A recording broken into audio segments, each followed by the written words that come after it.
Practice बहुत ज़रूरी थी, वो मैंने किया। रेगुलर भी करता था कि कोई एक सब्जेक्ट हो गया तो टेस्ट सीरीज, कोई एक subject revise then test series. तो आप टास्क करो, आप अपना शेड्यूल बनाइए, आप बढ़िया स्कोर कर लोगे, मतलब अच्छी रैंक आएगी, इट्स अ गारंटी सर।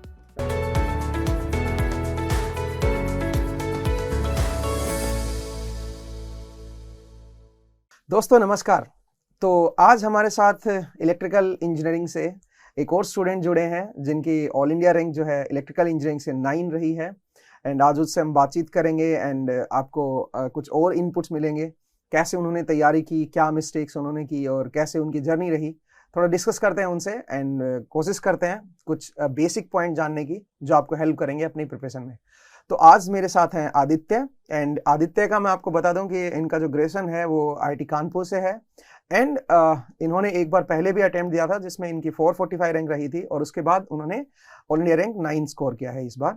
तो आदित्य, आपका स्वागत है बायजूस एग्जाम प्रेप पे। एंड मैं जानना चाहूंगा कि आपकी ये जो जर्नी रही ये कैसे रही। ये हमारा स्टार्टिंग का मैं जानना चाह रहा हूँ और मैं एक एंड का क्वेश्चन जानना चाह रहा हूँ कि जब आपने उस जर्नी को ऑब्वियसली आपने एंजॉय किया होगा एंड जब लास्ट में जब आपने ऑल इंडिया रैंक 9 बनाया तो कैसी फीलिंग थी। कई बार ऐसा होता है कि आप काफी मेहनत कर रहे होते हो और लास्ट में जब आप उसका रिजल्ट मिलता है तो उसका बड़ा अलग मजा होता है। तो आपने उसको कैसे एंजॉय किया, आप थोड़ा सा बताइए कैसा लगा आपको जब आपने पहली बार वो चीज देखी।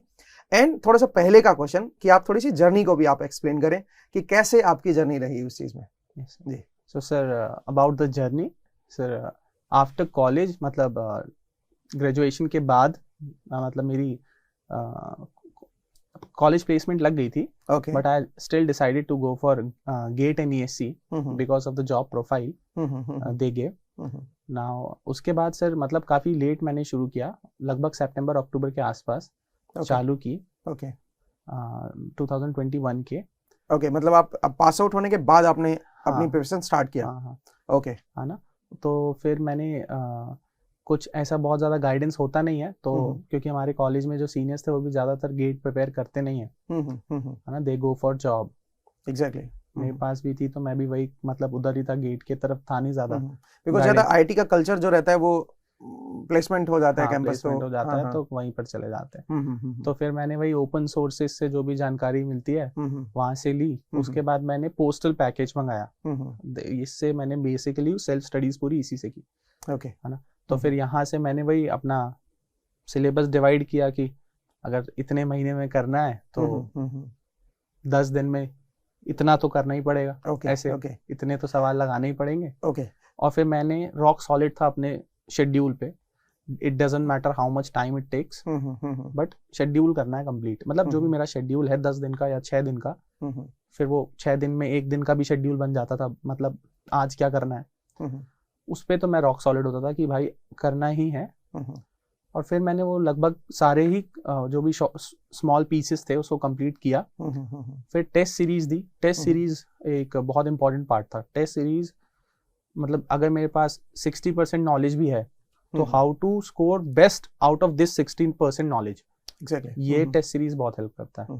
तो आपने मतलब कंप्लीट सिलेबस कवरेज किया था आपने, या फिर आपने कुछ फर्स्ट टर्म पे तो कंप्लीट भी नहीं हो पाया था, कुछ मतलब जो नॉन ईएस की भी प्रिपरेशन में साथ में कर रहा था। ओके। तो ईएस के हिसाब से जो मेजॉरिटी पार्ट होता है वो इसमें भी मेजॉरिटी पार्ट होता है। कुछ कोर्सेज ऐसे होते हैं ईएस के जो इसमें नहीं आते, वो वाले मैंने नहीं किए थे। तो आपने कंसेप्ट बिल्डिंग तो आपने मेरे ख्याल से पहले से स्टार्ट की होगी, या कंसेप्ट बिल्डिंग भी आपने जस्ट अपने कॉलेज के फाइनल ईयर में ही स्टार्ट किया, या किस तरह से आपने कौन से ईयर से? कुछ कोर्सेज ऐसे होते हैं, कुछ कोर्सेज पे तो मैंने किया था कंसेप्ट, मतलब कुछ कोर्सेज कॉलेजेस में अच्छे से पढ़े हुए थे। कुछ कोर्सेज जो बेसिक फंडामेंटल जो होते हैं तो एग्जाम्स के पहले भी हो जाते हैं, मतलब ऐसा था। तो वो पढ़ा मैंने ढंग से पढ़ा, सेल्फ स्टडी करके ही पढ़ा। मैथमेटिक्स जैसे कि मैथमेटिक्स में कुछ पार्ट ऐसे थे जो मेरे को नहीं आते थे कॉलेज पे, मैंने बहुत ही मतलब हवा में किया था। पर मैंने फिर कुछ पार्ट जैसे कॉम्प्लेक्स नंबर्स, कॉम्प्लेक्स वेरिएबल्स वगैरह एंड और भी काफी सारी चीजें होती हैं, डिफरेंशियल इक्वेशंस, पूरा चैप्टर ही सब्जेक्ट ही होता है वो मैंने ढंग से पढ़ा हुआ था कॉलेज में। तो वो हेल्प किया।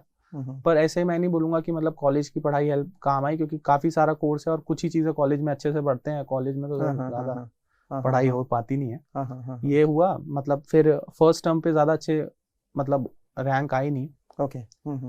फिर सेकंड बार पे ईएस पे भी मतलब सिर्फ प्री ही क्रैक हुआ था, तो मैंने बोला कि नेक्स्ट टर्न देते ही हैं।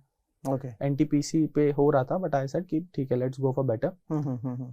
फिर मैंने 2022 के हिसाब से मतलब और भी PSUs मिल रहे थे इसमें, okay. But I then prepared for कि ESC के लिए भी प्रिपेयर करते हैं। तो 2022 में जो ESC का था, उसके में जब फिर जो मेंस के लिए पढ़ाई करो आप, तो उसमें फिर काफी सारे कॉन्सेप्ट क्लियर हो जाते हैं, उस पर बहुत डीप पढ़ना पड़ता है। तो फिर वो इस पे बहुत हेल्प किया। इस बार भी मैंने बहुत सारी टेस्ट सीरीज दी। इस बार मैंने लगभग 15 टेस्ट, तो फुल सिलेबस 15 से 20 फुल सिलेबस टेस्ट दिए थे, अलग अलग जगहों की टेस्ट सीरीज लेके। ओके। ये बहुत हेल्प करता है। लगभग इस बार पूरा कोर्स कंप्लीट था, सब था। तो विद दैट नॉलेज कैसे मैं अपने मार्क्स मैक्सिमाइज कर लूं। अब मेरे को कुछ नहीं भी आता है, तो उसके साथ भी मैं अपने मार्क्स कैसे मैक्सिमम ले आऊं। मतलब आपने जो आपके पास जो भी इंफॉर्मेशन थी उसको यूटिलाइज टेस्ट सीरीज से आपने प्रैक्टिस करके यूटिलाइज होता है टेस्ट सीरीज की प्रैक्टिस करके। बिकॉज एनालॉजी अगर मैं यूज करूं कि अगर मुझे 100 मीटर स्प्रिंट की प्रैक्टिस करनी है, तो मैं 5 किलोमीटर रन जरूर करूंगा, exactly. पर मैं 100 मीटर स्प्रिंट की भी प्रैक्टिस करनी जरूरी है ना। वही चीज है टेस्ट सीरीज की प्रैक्टिस, क्योंकि वहां जाके टेस्ट करना है, इसलिए टेस्ट सीरीज की प्रैक्टिस बहुत जरूरी थी। वो मैंने किया। रेगुलर भी करता था कि कोई एक सब्जेक्ट हो गया तो टेस्ट सीरीज, कोई एक chapter subject revise then test series. मतलब छोटे छोटे हिस्सों में पढ़ना देखिए कितना जरूरी है दोस्तों। मतलब आप जब भी कोई सब्जेक्ट कंप्लीट कर लेते हो तो आपको उसको टेस्ट देना है, मतलब आप पहले दिन से ही आपको ये स्टार्ट करना है।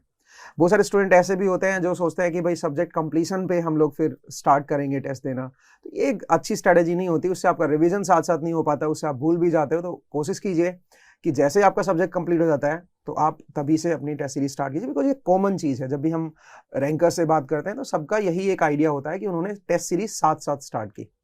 तो आदित्य आप बताइए, फिर आपका जब 9 रैंक बना और आपने जब उसको देखा तो कैसी फीलिंग थी वो चीज़?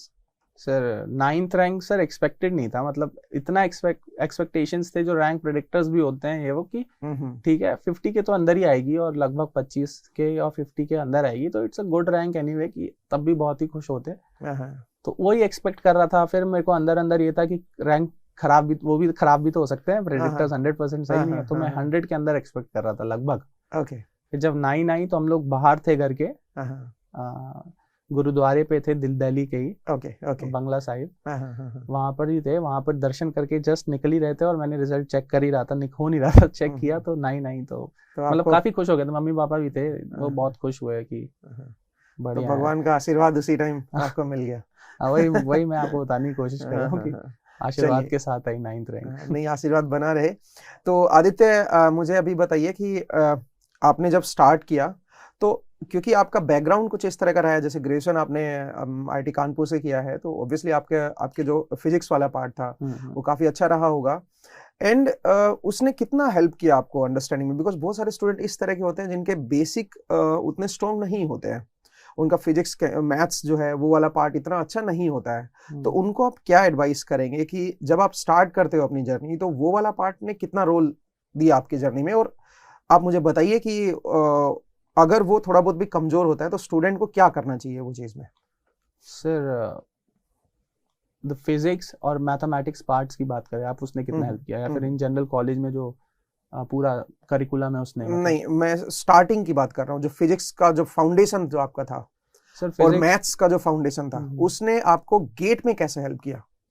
गेट में कितना हेल्प किया, मैं ये जानना चाह रहा हूँ। ये बोलूं, मतलब फिजिक्स तो सर स्ट्रांग होता ही है जेई से ही, मतलब जेई में करना पड़ता है, तो फिजिक्स और मैथ स्ट्रांग होता है। But engineering mathematics is very different from जो मैथ हमारा स्ट्रांग होता है। ओके, है ना वो यहाँ पर हम लोग लगभग फुल स्कोर कर रहे होते हैं, और जेई में भी बहुत अच्छा स्कोर करते हैं मैथ में। मैथ में कमांड होती है, और फिर बच्चे फर्स्ट सेमेस्टर में जाके फेल होते हैं मैथ्स में, बड़ी क्वांटिटी में। मैं आपको ये बताने की कोशिश कर रहा हूँ कि बहुत अलग है। ठीक है, मतलब कॉन्फिडेंस और एनालिटिकल स्किल्स जो होती है यहाँ पर कॉलेज से बहुत ज्यादा बढ़ जाती है। कॉन्फिडेंस तो मतलब हाई रहता है, क्योंकि साथ में सारे बच्चे कुछ ना कुछ अच्छा कर रहे हैं, कुछ मतलब काफी अच्छी अच्छी जॉब्स कर रहे हैं, और आपके साथ कई बच्चे मतलब कुछ कैट क्लियर कर रहे हैं 99.99 से, तो कॉन्फिडेंस हाई होता है। बट विद दैट हमको पता भी होता है ये चीज कि कुछ जादू नहीं है उनपे। देख तो रहे हैं कि बैठ के बाजू में पढ़ रहे थे दिन भर, सही बात है, तब हुआ है उनका। तो ये भी कॉन्फिडेंस के साथ ये भी पता होता है कि कुछ स्पेशल नहीं चाहिए, मेहनत चाहिए। तो मैं उनको यही बोलने की कोशिश, जब से आप स्टार्ट करोगे वही दिन से आप समझ लो कि आपकी शुरुआत हो गई है। हाँ, तो मैं बच्चों को ये बोलना चाहूंगा कि अगर आपकी नहीं भी है वो स्ट्रॉन्ग नहीं भी है मैथ्स वाला पार्ट, अगर आपका फिजिक्स एंड मैथ्स वाला पार्ट स्ट्रॉन्ग नहीं भी है तो आप उसको बना सकते हो, क्योंकि जिनका स्ट्रॉन्ग है वो भी मतलब इतना सब कुछ बनता नहीं है ना उनको, वो भी सीख रहे हैं नई चीजें। उनको जैसे कोर्सेज हैं तो कोर्सेज तो लगभग कोई मतलब अच्छा बच्चा भी है, कोई अच्छे IIT का भी, तो उसको भी नहीं आते होंगे, मैं बता रहा हूँ। ठीक है, एग्जाम्स तो पास कर लेते हैं बस, ऐसा होता है। बाकी सारी चीजें भी स्किल्स करते हैं डेवलप, बट करिकुलम पे उतना ज्यादा ध्यान बच्चे नहीं देते हैं। तो वो भी शुरू से ही पढ़ रहे हैं टेक्निकली देखा जाए तो। अगर मैं मशीन्स पढ़ रहा हूँ तो मैंने शुरू से पढ़ा है। तो दोस्तों देखिए, मतलब ये मैटर नहीं करता कि आपका शुरुआत कहाँ से हुई है, मैटर ये करता है कि आप कब से शुरू कर रहे हो। ठीक है, ये बड़ा इंपॉर्टेंट है। तो आप अपनी जर्नी स्टार्ट कीजिए, मेहनत कीजिए, थोड़ा इनपुट दीजिए, एंड मुझे लगता है कि आप भी मतलब सक्सेस लेंगे इस चीज़ में। तो आदित्य, मुझे बताइए कि आपने जो अपनी प्रिपरेशन के दौरान जो डिफिकल्टी आई उनको कैसे आपने टैकल किया? बिकॉज जब भी कोई स्टूडेंट प्रिपेयर करता है उसमें अप्स एंड डाउन्स आते हैं, कभी मोटिवेट होते हो, कभी डीमोटिवेट होते हो, तो आपने उसको कैसे हैंडल किया उस चीज़ को? सर मोटिवेशन के लिए तो सर जनरली मैं यही देखता था कि बहुत ज़्यादा फोकस रहता था कि मेरा टास्क क्या है। मोटिवेशन में मैं बहुत ज़्यादा फोकस करता नहीं था, मतलब मैं उस पर ज़्यादा बहुत ज़्यादा फोकस करता नहीं था कि मैं कैसे फील कर रहा हूँ। मेरे को ये तो पता ही था कि anyway we have to give exam, है ना। मतलब आप फोकस थे। एंड जो स्टूडेंट फोकस रहता है वो वैसे ही मोटिवेटेड रहता है। हाँ, मोटिवेशन अगर नहीं भी है, कभी मैं डाउन फील कर भी रहा होता हूँ तो भी मैं ये करता था कि ठीक है, अगर मेरे को नहीं मन कर रहा है, मुझे ऐसा लग रहा है कि नहीं होगा, ऐसा मुझे बहुत वैसे तो कम फील होता था, बिकॉज मेरे को पता था कि अगर मैं ये चीजें करूंगा, मतलब 5 पॉइंट्स होते हैं सर, अगर ये 5 पॉइंट्स में फॉलो करूंगा देन अच्छे से, तो देन निकलेगा ही एग्जाम। बिकॉज जो भी निकालते हैं वो यही करते हैं मेजॉरिटी चीज पे। मेरे फ्रेंड्स हैं, मेरे सीनियर्स हैं, सब अच्छा कर रहे हैं, वो लोग कुछ स्पेशल नहीं कर रहे थे, तो ये पता था मुझे। बट अगर कभी मन नहीं भी कर रहा होता था जनरली, तो मैं स्टिल अपना टास्क जो बना था वो मैं करता था। कि मेरा ये काम है, आई डू दिस। तो आदित्य, मुझे ये बताइए कि आपने कुछ बुक्स का भी सहारा लिया, आपने जब स्टडी कर रहे थे, तो क्या कुछ बुक्स ने भी हेल्प किया आपको? तो वो भी थोड़ी सी जानकारी दें। सर बुक्स नहीं, तो सर मैंने जनरली स्टडीज बुक से ही की हैं। पोस्टल बुक से ही की हैं। लगभग उससे ही मैंने मतलब पहले पोस्टल बुक मतलब जो कोचिंग के जो मटेरियल है, हाँ, क्योंकि वो बहुत ज्यादा सिस्टमैटिक और सिलेबस ओरिएंटेड रहता है। ओके ना, सवाल भी उस पे अच्छे रहते हैं। सवाल भी बिल्कुल एग्जाम ओरिएंटेड रहेंगे, तो इसलिए। तो उसमें जो जैसे कई बार कुछ मिस्टेक्स होती हैं, उनको आपने कैसे टैकल किया? क्योंकि जब सेल्फ स्टडी करते हो तो उसमें ये सब चीजें आपको फेस करनी होती हैं। हाँ सर, ये तो उसमें आप कई बार जैसे आपको पता चला कोई क्वेश्चंस कर रहे हो, तो आपको पता चला कि यार ये तो कुछ गड़बड़ थी इस चीज में, या कुछ अलग तरह से लिखा हुआ था, तो उसको आपने कैसे टैकल किया फिर? सर हाँ सर, गलतियां तो सर मिलती हैं, ऐसा नहीं बोलूंगा कि सारी जगहों पे ही हैं, बट काफी गलतियां मिल जाती हैं। और इम्पोर्टेंट कठिन सब्जेक्ट्स पे अगर कठिन टॉपिक है वहां पर गलतियां मिल जाती हैं तो परेशानी हो जाती है। उसको ढूंढना थोड़ा सा दिक्कत होती है। उसके बाद वहां से मैं ये करता था कि फिर मैं यहाँ से यूट्यूब में आ जाता था, क्योंकि यूट्यूब में बहुत सारा ओपन सोर्स कंटेंट है। बहुत अच्छा कंटेंट है। उससे आप फिर देखते थे कि भाई कहाँ पे कैसे ये कंसेप्ट दिया गया है, पूरा कॉन्सेप्ट पढ़ के वहां से ही नोट्स बना लेता था उस चीज की। ये मैं यूट्यूब से यहाँ पर लेता था। और जैसे कुछ समझ भी नहीं आता था, अगर मैं अपनी बात करूँ तो स्विच गियर जो एरिया है ना, वहां पर मैंने YouTube पे बहुत हेल्प ली थी। मतलब प्रोटेक्शन रिले वाला पूरी चीज मैंने YouTube से पढ़ी थी, क्योंकि जो मेरे पास बुक थी उस पे अच्छे से नहीं लिखा था। काफी सारा मतलब बहुत सारे बुक्स होते हैं और डिफरेंट तरह से लिख देते हैं, नहीं बन पाता। सवाल में भी कुछ गलत होता है, तो उस पे फिर प्रॉब्लम होती है। हर सवाल नेट पे मिलता भी नहीं है, तो फिर आप उधर गलत लिखा हुआ है, लेकिन हम जरूर थोड़ी कि हम ही सही हैं, मतलब ये क्या बात हो गई, है ना। हम भी गलत हो सकते हैं, बिल्कुल हो सकते लेकिन फिर भी वो मतलब यहाँ पर बहुत प्रॉब्लम होती थी। चलिए, तो आदित्य अब मुझे थोड़ा सा आप बताएं कि भाई आपने जो ये स्टार्ट किया अपनी जर्नी को, ऑब्वियसली आप कह रहे हो कि भाई आपने कॉलेज के बाद या फाइनल ईयर में आपने स्टार्ट किया उस चीज को, तो जब आप स्टार्ट कर रहे थे उस चीज में, तो आपने अपने कौन से सब्जेक्ट से इस चीज को स्टार्ट किया? एंड पहले कौन से सब्जेक्ट को आपने देखा कि भाई ये सब्जेक्ट पहले मुझे स्ट्रॉन्ग करना है? तो वो थोड़ा सा बताइए, सो दैट स्टूडेंट को क्लैरिटी रहे कि भाई यहाँ इस सब्जेक्ट से स्टार्ट करना है, फिर आपको इस सब्जेक्ट पे जाना है, फिर आपको इस सब्जेक्ट। तो ये चीज आप सर मैंने ऐसे शुरू किया था कि मेरे पास टाइम कम था फर्स्ट टाइम पे। तो जब मेरे पास फर्स्ट टाइम पे टाइम कम था, तो मैंने नेट पे सर्च किया कि weightage wise syllabus of GATE and of ESC, तो ईएससी पे मतलब ज्यादा फोकस था क्योंकि लगभग सेम ही होता है, जो इंपॉर्टेंट सब्जेक्ट है उसका ज्यादा ही वेटेज आएगा, है ना। तो फर्स्ट 15 मार्क्स के तो मैंने कोई प्रिपरेशन नहीं की क्योंकि लगभग इंग्लिश अच्छी थी, और रीजनिंग वगैरह टाइप्स ही आते हैं, वो मैथ में उसको बोलूंगा नहीं ज्यादा, तो वो भी मतलब अच्छा ही था, एनालिटिकल स्किल्स अच्छी थी। तो टेक्निकल सब्जेक्ट्स की मैं बात टेक्निकल की बात करूं तो टेक्निकल के लिए मैंने ये किया कि मैंने वही किया जो ज्यादा नंबर्स थे उसको भी नहीं किया, उसको मतलब सेकंड सब्जेक्ट से वहां पर शुरू किया। फर्स्ट सब्जेक्ट मैंने सर्किट्स और नेटवर्क्स उठाया, तो मेरे को वो लगता था कि मैं इजी है, कॉन्फिडेंस बढ़ाने के लिए कि हाँ हो जाएगा। पहला सब्जेक्ट मैंने बहुत इजी उठाया, उसके बाद मैंने फिर देखा कि जो सबसे ज्यादा हैवी है, जो सबसे ज्यादा नंबर मेरे को लाके देंगे, सीरीज से उठाया मैंने, और फिर तो 70% ऐसे ही आप मतलब तो मतलब ये है दोस्तों कि नेटवर्क थ्योरी अगर इलेक्ट्रिकल इंजीनियरिंग से देखेंगे तो नेटवर्क थ्योरी ही सबसे बेसिक सब्जेक्ट है और सबसे जरूरी भी है। बिकॉज आप देखिए एनालॉग इलेक्ट्रॉनिक्स आप देखिए, या आप पावर इलेक्ट्रॉनिक्स देखिए, पावर सिस्टम मशीन्स, हर जगह नेटवर्क थ्योरी का इस्तेमाल फंडामेंटल है सर वो। एग्जैक्टली। तो अगर आप नेटवर्क थ्योरी को अच्छा कर लेते हो तो बाकी सब्जेक्ट्स जो हैं वो फिर आपके इजीली बनते चले जाते हैं। ओके, तो नेटवर्क के बाद आपने फिर मतलब कोर सब्जेक्ट्स की तरफ आप आए, या फिर आपने कुछ जैसे सिग्नल कंट्रोल पे गया था, फिर तो मैं मशीन किया, फिर पावर किया, फिर पावर इलेक्ट्रॉनिक्स किया, मतलब ऐसे चालू किया था। ये सारे हैवी मतलब बहुत ही टफ भी नहीं कहूंगा मतलब, लेकिन ये अच्छे कंटेंट वाले सब्जेक्ट्स हैं, इसमें मुश्किल हो सकती है बच्चों को। फिर यहाँ से शुरू किया मैंने। तो साथ साथ आप टेस्ट सीरीज तो हर सब्जेक्ट के बाद टेस्ट सीरीज ही है। मतलब सर मैं ये बताना की कोशिश करूंगा कि कैसे कोई भी सब्जेक्ट में कंप्लीट बोलता था। थ्योरी पढ़ने के बाद short, first thing theory, then उसके बाद शॉर्ट नोट्स या इंपॉर्टेंट नोट्स जिसको बोल सकते हैं, देन सेकंड थिंग दिस, उसके बाद पूरे क्वेश्चंस। ऐसा नहीं है कि 100 क्वेश्चंस ही करने हैं या 200 क्वेश्चन ही करने हैं, जितने भी क्वेश्चंस हैं सारे क्वेश्चंस, एक एक क्वेश्चंस। और क्वेश्चंस कैसे? Questions in the speed of exam, कि एग्जाम के जो भी एग्जाम पे मतलब जो नेसेसरी होता है, जो भी मैं स्ट्रेटेजी, टाइम बाउंड एकदम क्वेश्चंस, और फिर टेस्ट सीरीज, और एक चीज होती है रिवीजन। जब ये रिवीजन तो नहीं मैं कंप्लीट बोलता था, रिवीजन तो बाद में करते हैं, बट ये सारी चीजें जब होती थी तब मैं बोलता था कि एक सब्जेक्ट कंप्लीट हुआ है, तब तक कंप्लीट नहीं हुआ है।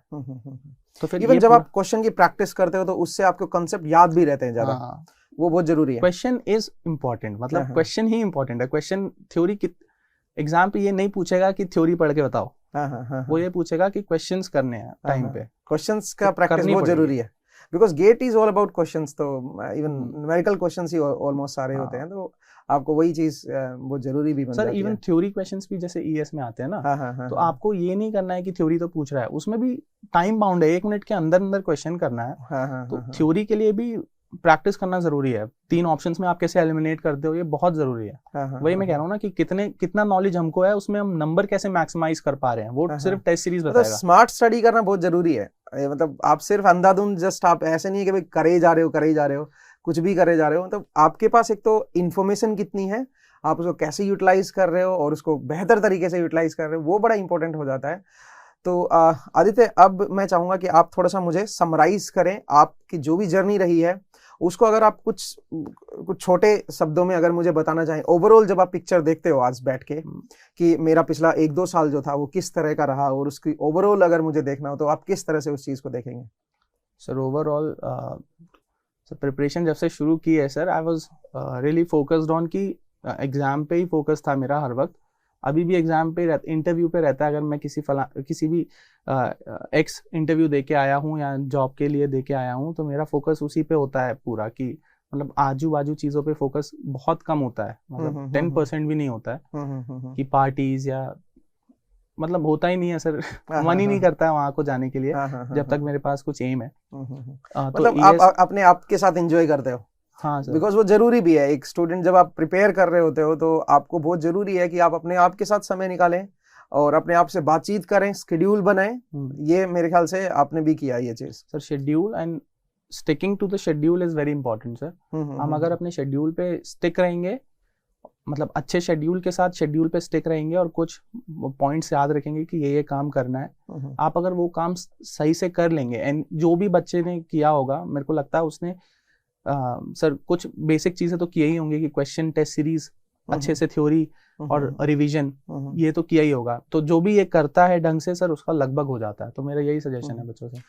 ओके तो देखिए दोस्तों, बड़ा इंपॉर्टेंट है कि आप अपने जो भी आपने जो तरीका, जिस तरीके से आपने स्टार्ट किया है, या जो आपका प्रॉपर जो टाइमिंग आपने बनाई है, जो शेड्यूल बनाया है, उसके ऊपर आप चिपके रहें, उसी को फॉलो करते रहें, उसको छोड़े ना, अल्टीमेटली आपको सक्सेस जरूर मिलेगी।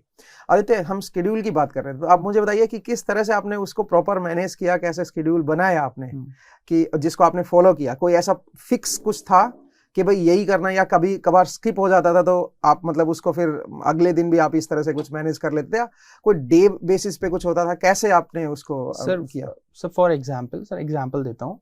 For example we have 4 months और मेरे को उसमें 5 सब्जेक्ट करने हैं, या फिर कुछ राउंड फिगर पे ले लेते हैं, 4 महीना है तो 120 दिन है, तो कह लेते हैं कि 4 महीना है, 4 ही सब्जेक्ट करने हैं। वैसे ये बहुत कम है अगर हमको पूरा करना है तो, बहुत स्लो सब वो है, तो 1 महीने में 1 सब्जेक्ट करना है ना। अब उस सब्जेक्ट में फिर वो मैं डिवाइड कर लेता था वीक्स में।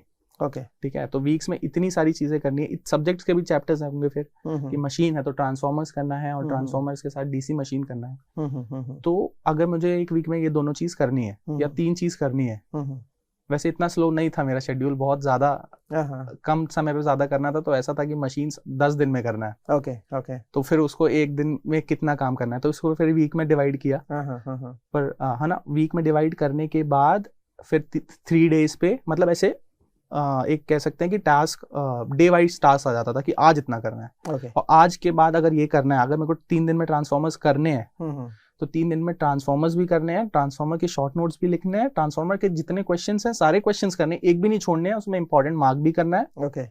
तब जाके खत्म होगा, और टेस्ट सीरीज तो तभी होगी जब पूरी मशीन हो जाएगी। तो मतलब आपका ऐसा कुछ फिक्स नहीं था कि भाई मुझे दिन में बस 4 घंटे ही पढ़ना है या 5 घंटे, आपका बस ये था मेरा टारगेट ये है, मुझे कंप्लीट करना है? सर ऐड करना चाहूंगा कि अगर 3 दिन में ट्रांसफॉर्मर, जैसे अब किसी का 6 दिन में करना है तो हो जाएगा, उतना ज्यादा बड़ा नहीं है। पर अगर कम टाइम पे करना है ट्रांसफॉर्म, मेरा अगर शेड्यूल ऐसा आ गया कि मेरे को 2 दिन में इतना सारा काम करना है, तो फिर वो कितनी भी देर लग जाए, फिर मैं नहीं सोऊं, एग्जैक्टली, फिर मैं 4 कॉफी 5 कॉफी पी के 4 घंटे जाग के करूं, लेकिन मैं करूंगा। एग्जैक्टली, मतलब और अगर 1 घंटे में हो जा रहा है, इंपॉर्टेंट ये है कि आपने जो बनाया है टारगेट, उसको अचीव करना है टाइम बाउंड के अंदर।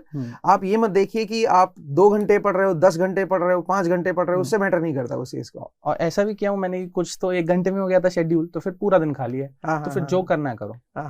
But the main thing is कि टास्क कंप्लीट होना चाहिए। फिर आपके पास जितना, वही बात है, हम अपना शेड्यूल तो कितना ही फ्लेक्सिबल, 1 साल 2 साल की प्रिपरेशन में कर लो, तो और आपके पास 2 घंटे पढ़ना है, 3 घंटा पढ़ना है। सही बात, ऐसा है, मतलब कि मेरे पास कम टाइम था तो इसलिए। तो दोस्तों बड़ा इंपॉर्टेंट हो जाता है कि आप कई बार बहुत सारे स्टूडेंट हमसे पूछते हैं कि सर कितनी देर पढ़ें, मतलब क्या हम 4 घंटे पढ़ें या 5 घंटे पढ़ेंगे तो वो स्टडी काफ़ी है, इनफ है? तो दोस्तों इस तरह से मत देखिए, ये एक बहुत अच्छा पॉइंट आदित्य ने बोला है कि आप टारगेट सेट कीजिए कि मुझे ये कंप्लीट करना है, इतने दिन में कंप्लीट करना है, तो उसके लिए आप पढ़िए। वो चाहे आपका 4 घंटे में हो, चाहे 5 या 10 या 15, जब भी जितना भी टाइम लगे आपको, वो ज़्यादा जरूरी होगा। तो आदित्य अब थोड़ा सा आगे बढ़ते हैं, एंड मुझे बताइए कि कोई, अब मैं इंटरव्यू के लास्ट की तरफ आ रहा हूँ, तो मुझे बताएं कि आप अपने जूनियर्स को जो अभी तैयारी कर रहे हैं उनको क्या सजेस्ट करेंगे कि भाई कैसे वो अपना मतलब अपने आप को बांध के रखें एंड कैसे मोटिवेटेड रहें? तो वो जरूर आप एक बार बताइए अपने जूनियर्स को। सर अगर मैं ये बोलूं कि आप अपना एंड गोल देखिए, आप अगर आपको पता है कि आपको फलानी जॉब करनी है, अगर आप सोच रहे हैं फॉर इलेक्ट्रिकल इंजीनियर्स, पॉसोको, IOCL, जो भी करना है, अच्छी जॉब चाहिए, सिक्योरिटी है, हेल्थ बेनिफिट्स हैं, अगर आप एंड गोल देखेंगे कि अपने आप को ये ऑफिसर बना देखना चाहते हैं, ठीक है, उस पर फोकस रखें कि भाई वो बनने के लिए आपको फलानी कुछ एक्स स्किल्स सीखनी पड़ेंगी। वो स्किल्स तो यही है ना सर, स्ट्रेस झेलना आना चाहिए, अपने काम करना आना चाहिए, कितना भी स्ट्रेस हो, ये उसी चीज की प्रैक्टिस है। इससे मत डरो, आप सिर्फ अपना एंड गोल देखो, और एंड गोल अगर आप विजुअलाइज कर पा रहे हो ना अपनी आंखों पे, तो आपको मोटिवेट होने की जरूरत नहीं है, ठीक है। और अदर थिंग कि अगर आप मोटिवेट नहीं भी हो, ठीक है, फर्क नहीं पड़ता आप मोटिवेट हो कि नहीं हो, तबीयत खराब है कि नहीं है, आप अपना टास्क करो, बिकॉज यही काम आने वाला है। आप अगर डिमोटिवेटेड थे तो ये रिजल्ट खराब हो जाएगा, तो मतलब कुछ फर्क नहीं पड़ने वाला है। फर्क सिर्फ ये पड़ेगा कि रिजल्ट क्या है, and everybody is going to see the result. तो आप टास्क करो, आप अपना शेड्यूल बनाइए, 5 चीजें मैंने बताई। अगर आप लिटरली, टीचर्स भी यही सारी चीजें करने बोलते हैं, सारे टीचर्स से ही पता चला मुझे भी, अगर आप ये फॉलो करोगे irrespective of your mood, of your motivation, आप बढ़िया स्कोर कर लोगे, मतलब अच्छी रैंक आएगी, it's a guarantee sir. Okay, तो आदित्य अब एक दो क्वेश्चन मेरे और रहते हैं। मुझे बताइए कि आप अभी आपका क्या टारगेट है? आपकी 9th रैंक आ गई है, तो रैंक ऑब्वियसली बहुत अच्छी है, आप जिसमें भी जहाँ पे भी जाना चाहेंगे आपको मिल जाएगा, लेकिन आपका क्या टारगेट, आप किस तरफ अपने आप को देख रहे हैं, मतलब आगे फ्यूचर में क्या करना चाह रहे हैं आप? Sir I will go for if I मतलब कुछ सर जॉब्स हैं मेरी, मतलब प्रेफरेंस लिस्ट्स हैं, और प्रेफरेंस के साथ साथ मतलब जॉब में भी कुछ जॉब कैसी होनी चाहिए उसमें भी एक लिस्ट है, उसमें सर कुछ PSUs हैं जिसमें मैं जॉब करना चाहूंगा। ओके, तो आपका आप इंक्लाइंड हो PSUs की तरफ? And I will also try for ESC only. तो ESC में कुछ अगर सर्विसेज मिलती हैं और कुछ PSUs हैं, मतलब उनका कुछ प्रेफरेंस है, then I will see between them. Okay, तो चलिए आदित्य, बहुत बढ़िया आपके साथ बातचीत रही है एंड थैंक यू, आपने समय निकाला। अब मुझे बताइए कि एक लास्ट जो सबसे ज़्यादा इंपॉर्टेंट क्वेश्चन है, क्योंकि जो हमारे साथ जो बच्चे जुड़े हुए हैं उनको थोड़ा सा ज़रूरी रहेगा, आपने बायजूस एग्जाम प्रेप जो आपकी जर्नी थी उसमें कैसे बायजूस एग्जाम प्रेप ने आपको हेल्प किया? सर मैंने बताया कि कुछ चीज़ें किताब से समझ नहीं आती थी मुझे, या फिर कुछ चीज़ें किताब में गलत भी हो जाती थी, थ्योरी गलत, मतलब एंड रिजल्ट उनका सही है पर बीच में क्या किया है, तो मतलब सिंपल मैथ भी गलत है, कुछ कॉन्सेप्ट जो मुझे पता है कि ये फंडामेंटल कॉन्सेप्ट है, ऐसा नहीं हो सकता, ठीक है, तो उसके लिए फिर मैं ओपन सोर्स कंटेंट पे देखता था। तो बायजूस हियर हेल्प मी, कुछ तो ट्रांसफॉर्मर्स पे भी बायजूस के मैंने एक सर हाँ वो देखा है, और काफी सारी चीजें देखी है, मतलब ऐसा नहीं है, गलतियां होती हैं उसपे भी, तो मैं जस्ट इधर पर स्विच कर जाता था उस सब्जेक्ट्स के लिए भी नहीं कहूंगा, बट टॉपिक्स के लिए। ओके, चलिए, तो again thank you Aditya, and काफ़ी अच्छा रहा आपके साथ बात करके, एंड काफ़ी कुछ स्टूडेंट्स को भी जानने को जरूर मिला होगा। तो दोस्तों देखिए कि कैसे आपको अपने टारगेट सेट करने हैं, कैसे उनको अचीव करना है, ये काफ़ी इंपॉर्टेंट हो जाता है अपनी प्रिपरेशन में। कैसे आप अपने प्रेशर को हैंडल करें, आप अपने बेसिक्स पे कैसे ध्यान दें, और टेस्ट सीरीज बड़ी इंपॉर्टेंट हो जाती है आपकी तैयारी में। टेस्ट सीरीज को अटेम्प्ट करें, उसी से रिविजन भी होगा, उसी से आपके मार्क्स भी इंप्रूव होंगे, सब कुछ वहीं से इंप्रूव होगा। तो इसी के साथ आज का हम इंटरव्यू सेशंस खत्म करते हैं। आई होप आपने कुछ सीखा होगा इस चीज़ से। तो ऐसे ही सेशंस आपको और मिलते रहेंगे। Thank you.